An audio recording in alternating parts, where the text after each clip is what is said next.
मध्ये म्हणजे 5 वर्षापूर्वी जे महाराष्ट्रामध्ये महिलांवर मुलींवर अत्याचार होतात त्याच्यासाठी एक शक्ती कायदा मी राज्याचा गृहमंत्री असताना राज्याच्या विधानसभेमध्ये आणि विधान परिषदेमध्ये मंजूर करून घेतला होता आणि तो अंतिम मंजुरीसाठी आम्ही केंद्र शासनाकडे पाठविला होता।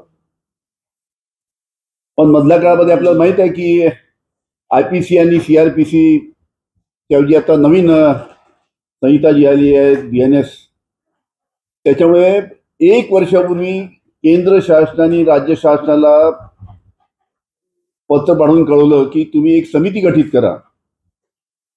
म्हणजे 2 जुलै 2024 ला केंद्र शासनाने राज्य शासनाला कळवलं की तुम्ही एक समिती गठीत करा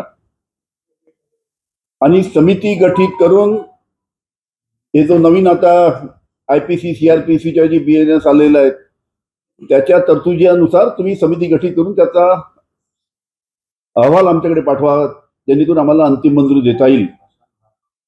पण अतिशय दुर्दैवाची गोष्ट आहे की 1 वर्षापूर्वी केंद्र शासनाने राज्य शासनाला कळून सुद्धा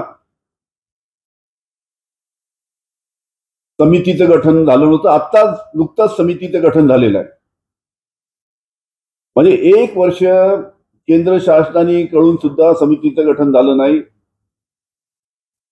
मोठ्या प्रमाणात जे महिलांवर आणि मुलींवर जे अत्याचार होतात त्यांना थांबवण्यासाठी हे शक्ती विधायक अतिशय महत्वाचं आहे। त्याच्यामुळे जर 1 वर्ष समिती गठीत करायला जर राज्य शासनाला लागत असेल तर शासनाची उदासीनता या संपूर्ण प्रकरणामध्ये दिसते। कारण की हा जो शक्ती कायदा होता याची जर अंमलबजावणी आपण जर महाराष्ट्रात केली तर मोठ्या प्रमाणात या महिलांवरील अत्याचाराच्या घटना आपण थांबवू शकतो। कारण की यामध्ये 16 वर्षाखाली जे मुलीवर जर सामूहिक बलात्कार झाला असेल त्याच्यासाठी मृत्यूदंडाची शिक्षा आहे। म्हणजे फाशीची शिक्षा या शक्ती विधायकामध्ये प्रस्तावित केलेली आहे। त्याच्यामुळे एक वचक राहिला असता अशा पद्धतीचे ज्यांची मनोवृत्ती राहते त्या अशा आरोपींवर। त्यामुळे लवकरात लवकर हे बिल येण्यासाठी आता तरी राज्य शासनाने याच्या बाबतीत पुढाकार घेऊन लवकरात लवकर समितीचं गठन झालं आहे आणि लवकरात लवकर त्यांच्या मीटिंग झाल्या आणि त्यांची जर अहवाल जर पुढे केंद्र शासनाला पाठवला तर त्या पद्धतीने लवकरात लवकर केंद्र शासन त्यांना मंजुरी देऊ शकते।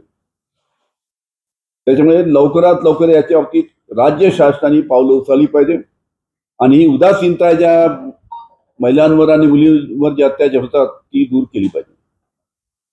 काही प्रश्न विचारायचे असेल